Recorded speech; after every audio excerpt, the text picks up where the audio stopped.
to me at some other time. Okay, since it's not fitting in. Okay. I have already chatted with the principal people who are responsible for Obamacare. And they know that they are supposed to be leading the discussion, but I'll remind all of you, we're no longer waiting for you if you're not ready. We're having the discussion anyway. If you're ready to lead that discussion, you get super points. If you're not, it's not the end of the world. I will not dock you points, and you'll have to present that to me at some other point, flex time or whatever. Yes, dear.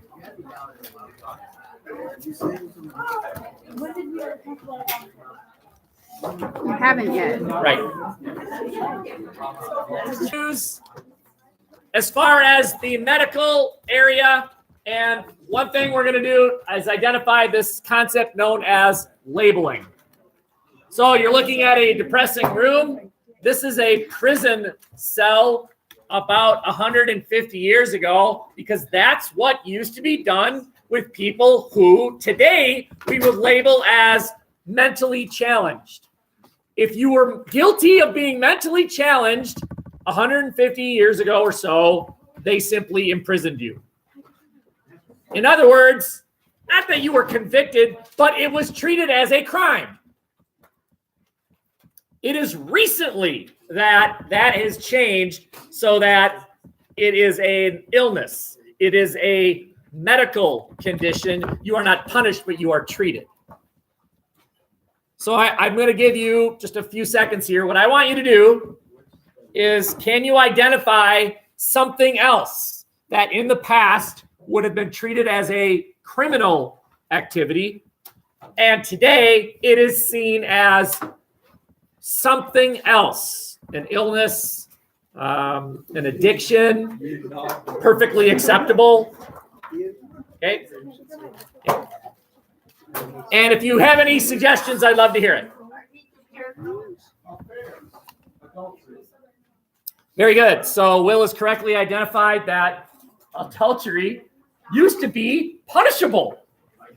Today, it's not like the state encourages you to do so, but it's just kind of seen as a private thing. It's not punishable.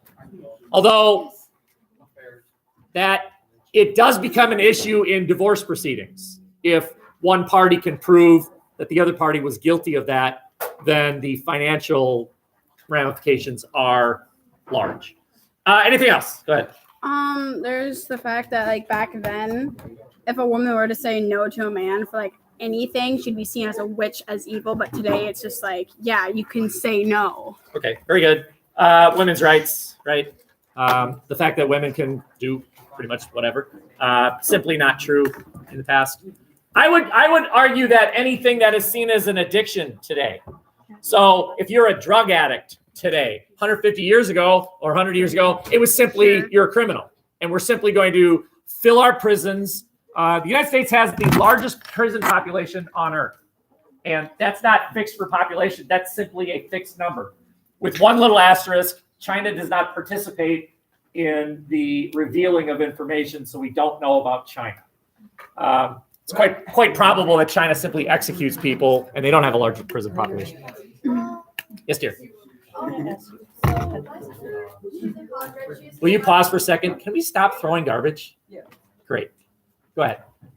You said that like a long time ago, the drugs were bad until like minorities started doing them, and that's why they started being bad. And like, oh, this is nothing, and then it started being good. I think that there is that argument. In fact, we were just talking about that in CIS about how the consumption of alcohol was not seen as bad until immigrants came over, Irish and Italian immigrants came over, and the nativists, the people that were threatened by this immigrant influx, said, well, what is it about the Irish and the Italians and the Germans? Well, it must be the beer. So they made it illegal. So that's why we had a short time period in the US when the manufacture, distribution, and sale of alcohol was illegal. By the way, notice what I said. What was illegal during Prohibition was the manufacture, distribution, and sale. Not drinking. Not the consumption. drink it. You just can't make it, sell it, or buy it.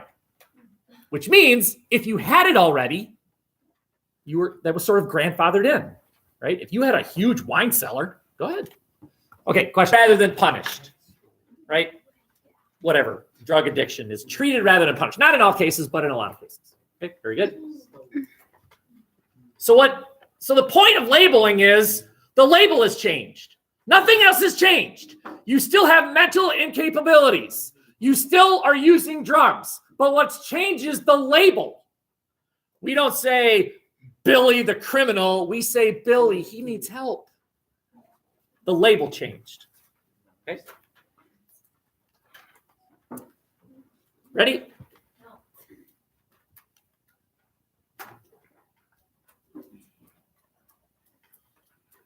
Some of you are writing this down. That's great.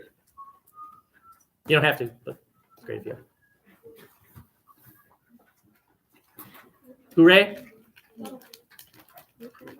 What's the opposite of yes? What does NO spell? No. All right. I'm going. How many of you have ever heard of or participated in holistic medicine, also known as alternative medicine? Any of you ever visited a chiropractor? Two of my brothers, I'm one of 5 boys in my family, no girls. Pat assesses taxes for the state of Minnesota. So if you're not paying your property taxes, you'll answer to Pat. David works for the U.S. Army Corps of Engineers. Tony's a chiropractor. He's a millionaire. He's a chiropractor to the stars over there in Sacramento. His house is probably about to burn down. He's right there. He's right where those fires are. Me. And then my other brother, Steve, is also a chiropractor. So two out of the 5 boys are chiropractors. So every Thanksgiving, I feel good after they adjust me. It's great. Thanksgiving. Any of you ever had acupuncture? I had very it. interesting. I had acupuncture in my knee, needles yay long, stuck right in my knee, and I would never do it now, but I did agree to it at the time. It was a needle about yay long, inserted right there. I don't like that. Inserted in. I don't like that. I No, really don't like that. I can see fine.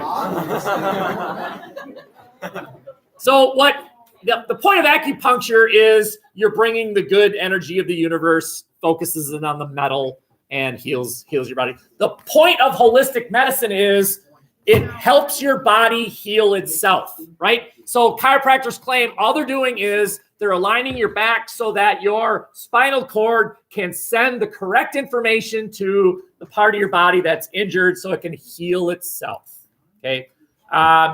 If you've ever had a massage, that is part of holistic medicine. Or if you ever heard this one, if you have a headache, just pinch right here. Pinch real hard. Your headache goes away. Well, I'm going to address that too. If you believe it, a lot of times it happens. And also, the human brain has evolved so that it can only handle one source of pain at a time.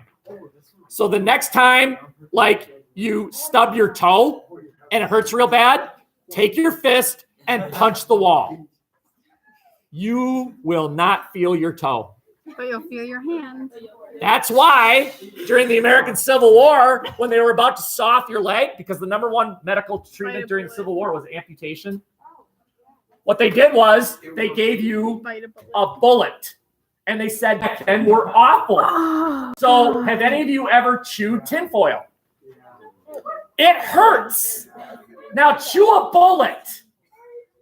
It hurts real bad, and the doctor's sawing off your leg. Your body can only handle one form of pain at a time. I don't like that. I really don't. These are examples. I'm certainly not holding you responsible to know the examples. But chiropractic, acupressure, acupuncture, herb supplements. If you come from a family where your mom or your dad or sister or brother has all sorts of herbs that they're taking, they believe in holistic medicine. Yoga, meditation. Ever heard of a neti pot? Oh, God. right? You pour the water up one nostril and it clears out your other one. Ear candle. Ever heard of ear candling?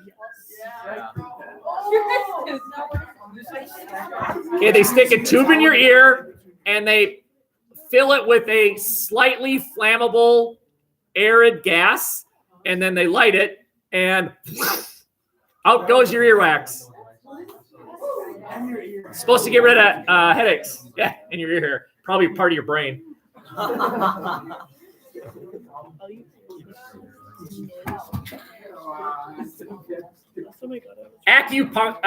Chiropractic was actually invented. Again, I'm not holding you responsible for this. It's just kind of interesting. Chiropractic was actually invented in the 1890s, and they did a survey of chiropractors, and in the top 5 reasons why they became a chiropractor was they liked the sound. They liked the sound it made. It's like bubble wrap, right? If you were young and you liked bubble wrap, future chiropractor. So everyone's a chiropractor. Ever heard of crystal healing? Yeah. Right? Placing certain rocks on your body, bringing the good energies of the universe to you. That's an example of holistic medicine. Tap water. Free drugs. I've got 2 interesting studies to reveal to you. One was a study that compared all the bottled water that you spend money on, which, by the way, I don't get it. You walk by how many drinking fountains on your way to buy what they give you for free? Somebody sat down with somebody else and says, I've got a great idea. We'll make millions. We'll sell what people can have for free. And the other guy's like, brilliant. I live in Europe. Bottled water. They did a study comparing all the water you buy, and the cleanest water out there is New York City tap water, because they do a better job of filtering it. But does it taste good?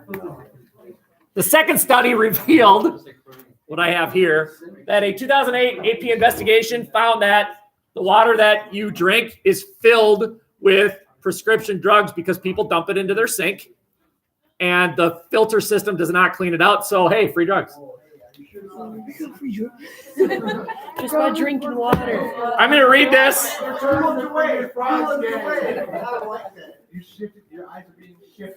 Because the best medicine is laughter. I'm reading this story.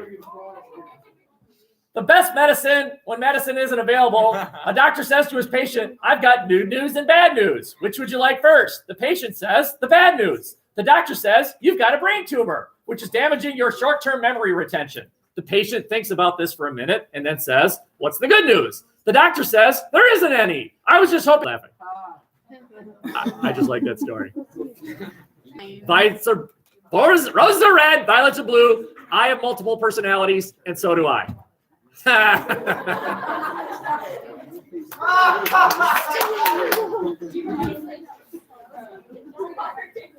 I'm gonna save that for later. Last slide for now, and then we'll shift to our discussion. On the left, where we don't. We are number 1 in teeth whitening. No other country can match. We are number 1 in the number of MRI clinics. How many of you have ever had one? I've had 3. MRI, what's wrong? Well, tore my ACL in college, tore my ACL last year, and the other one was a brain thing. I don't remember. That was a joke. Okay. We are number 1 in terms of cost. Number 1. Most expensive healthcare in the world. But it's really good. I said this already. We are number 1 at removing medical objects that were left in accidentally. No other country can match that. That's what's called passive aggressive. Was that such a bad thing? Wait, did that happen to you, Mr. Potter? They left a medical insurance. I don't remember. We are not number 1 in terms of life expectancy, but remember, the current rate of exchange is that 1 year America is worth 10 somewhere else. So you figure that out. Okay. Yay, America. I'm turning this off. Durka, you ready? Durka's been, of course, paying attention to us the whole time. Just fine-tuning it, right? Just tightening the screws.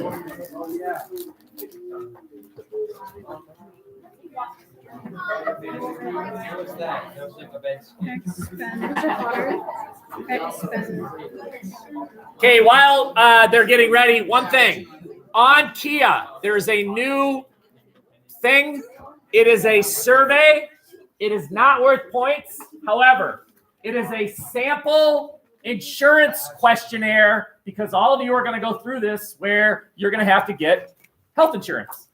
And so I want you to practice. So it shouldn't take you long, a couple minutes. On Kia, it's called Healthcare Survey. And can you attempt to try that soon, within the next day or so? Attempt to do that.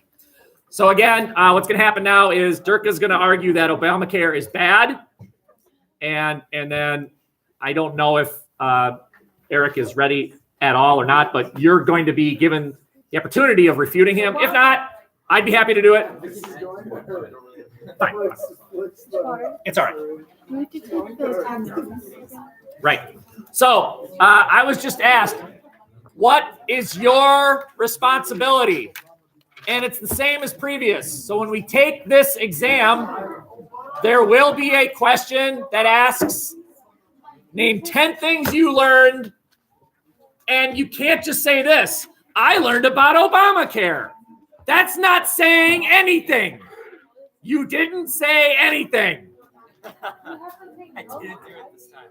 One no. Obamacare is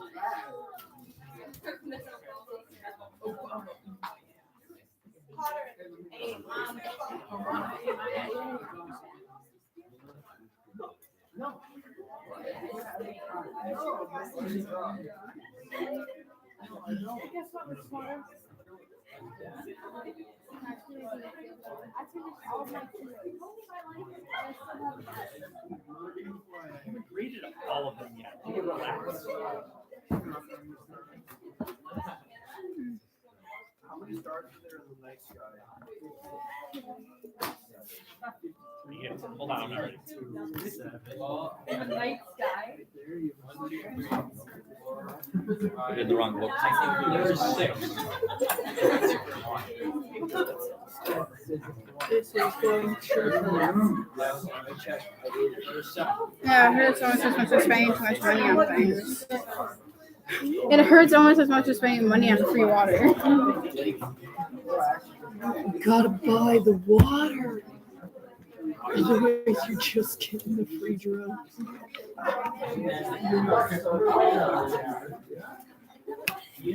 Okay, so Wait, again, can I just to make an reiterate what's addiction going to on here, water? because Durka appears to be ready, he gets super points. That's a 10% bump. Whatever grade he gets, I will add points to bump him up one full letter grade. No, because I'm not lowering your grade. Yeah, but like you're raising people who did it. So Doesn't affect you at all. but therefore, by not raising people who didn't have it done, they're punishing them. No, I'm not. If you reward them for having it done, then you punish them. No, I'm not. How does he be taking away points? He's just giving extra. We have to do ours at a different time. He says probably not. But we're ready. Okay, so I do have a request or two. One is put your phones away. I see several of you on your phone, and I'm guessing you're not taking good notes. We just put it away. You don't need your phone right now. Put the phone away. Okay. And remember, jot something down and contribute to the discussion, whether it's written or verbal. Okay? Durka, convince us that Obamacare is bad. Go. All right. So Obamacare. Let's start with, what is it? Well, it's officially called the Affordable Care Act, and it was started by Obama in 2010, and it's basically health care for all. It's a requirement that you need health care. What does it do? Well, Potter has talked about this before, but basically if you don't have insurance, you go to the emergency room instead of making an appointment. And the problem with the emergency room is if you go there, they have to treat you. And if you don't have the money to pay for it, they can't really do anything about it besides take money from other sources. So what Obamacare did was Sorry, I missed that one. was make healthcare a requirement. So people that didn't have healthcare through other insurance agencies had to go through the government. And where the money is coming from is taxes. Now, why is it bad? The country is in a massive amount of debt. It's about $20 trillion in debt right now. And healthcare is very expensive. Again, Potter's talked about this just today. But as you can see here, America spends way more money than any other country on healthcare, private or public. And so healthcare here costs just a lot of money. And if people are getting free healthcare, that money is going to be taken out of taxes. And since it's free to them and not free to other people, it's just a lot of extra money that people have to spend. What is the state of Obamacare right now? The Trump administration has pretty much come in and repealed a lot of it. It's no longer mandatory to have it. There's a lot of budget cuts to it. And that's pretty much the state of it right now, that it's not a requirement. You can get it if you want still, but it's a little harder to get it since there's been budget cuts. Here's a quote that I have. Meet the 3.8% net investment income tax. It's an add-on to the taxes you pay. 3.8% more in taxes each year. So, for example, that would mean that if you make $50,000 a year, that's almost $2,000 being taken from you every year for this. And that's all I have.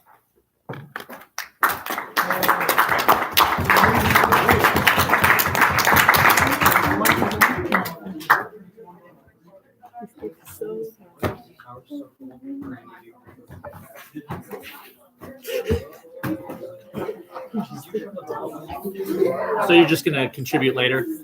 Okay, great. So I'm going to present a counter argument to Durka, and then we'll open it up. Okay. So I think Durka helped the leave Obamacare alone argument by pointing out that you have to go back to the world that existed before this law existed. And that's when people without insurance went to the emergency rooms anyway to get free health care. It was free because they didn't have any money. And so this law came into existence to address that problem. You can't not have insurance anymore. You can't. It's not an option. You must have healthcare insurance. But I can't afford it, they'd say. That's where taxes would come in. But it's the collective good that benefits. How many of you paid cash this morning to use the road that you got here on? And the answer is none of you did. None of you paid. That road is a collective good. Everyone benefited from that road. Everyone. Even the ones that didn't use it. That's how you have to think of healthcare. Healthcare is a collective good. It is in my interest that you're healthy, because a sick you negatively affects me, because a sick you doesn't come up with that brilliant new idea. You never got the chance because you're dead. We're not debating right now. I'm presenting. Okay. Durka correctly pointed out, and I will reiterate, we pay more than any other country. Every other country that is comparable to us as far as advanced civilization has government health care. We're the only one that doesn't. And we're the only one that pays as much as we do. So what you have to do is identify, what do those other countries do that we don't do? And what they do is have government-run healthcare, and we don't. And we pay way more than they do.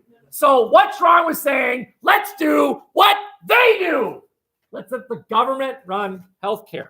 Because it's a business. Not debating right now. Oh. What we have is a system where we're allowing the providers of the care to dictate the rules. That makes as much sense as playing the Lakers and LeBron's the referee. You're letting the opposing player dictate the rules. That's what our medical system is. You're letting the private industries dictate everything. Nobody else does it. We're the only ones that do that. We're not debating right now. You're welcome to ask, but just a second, okay? Just a couple other things to note. It is because of this law that you all are covered until you're 26 years old. You are covered until you're 26. Before this law, you weren't. It is because of this law that people with pre-existing conditions can no longer be dropped by their medical insurance. Before this law, before 2010, if you had some sort of a medical condition, your insurance could say, we're not covering you. If we cover you, we'll have to pay for your medical care, which is, of course, the whole point. This law says to those insurance companies, you can't drop them anymore. That's the whole point. Insurance pays for medical care. You're allowing, before this law, you're allowing insurance companies to say, I think we should only cover healthy people. That doesn't make any sense. Those are the people that don't need it. The people that need it are the ones that get sick. Insurance works this way. You know, all of you, how many of you drive? You all have car insurance, but not all of you get in accidents. Only a few of you. The insurance charges all of you. It charges all of you. And then when she gets in an accident, the insurance takes the money that they collect from all of you and pays for her car accident. It's the same as home insurance. All of you pay for home insurance, and then the insurance company collects all that money. And then when his house is wiped out by a tornado, they write him a check. That's how insurance is supposed to work. And it's because of this law that it does work. Okay. I'm done. Now, I'd love to hear, Dirka, if you have any counterpoints, great. I won't respond anymore. I'd love to hear other thoughts on the matter. Okay. What do you think of this law?